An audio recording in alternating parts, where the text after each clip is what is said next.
हिंदुस्तान के सामने माफी मांगिए कि मैंने आज जो किया मैं शर्मिंदा हूं, और वाकई अगर आप दिल से शर्मिंदा है तब नहीं। वाकई देखिए, वाकई कोई भी आदमी हिंसा तशद्दुद इसकी हौसला अफजाई नहीं करता। यकीनन मुझे आज जो कुछ भी स्टूडियो में हुआ शर्मिंदगी, मुझे उसकी बेहद शर्मिंदगी है। ये जो फरहा फैज उर्फ लक्ष्मी वर्मा है, ये हमसे नहीं उर्फ बताने की जरूरत है।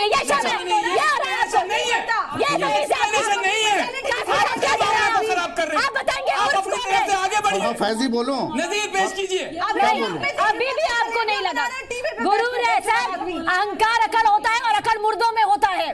बोलने दीजिए तो, मुझे तो बोलने नहीं दे रहे हैं आप लोग, तो मैं क्या करूं? मुझे बोलने तो दीजिए ना।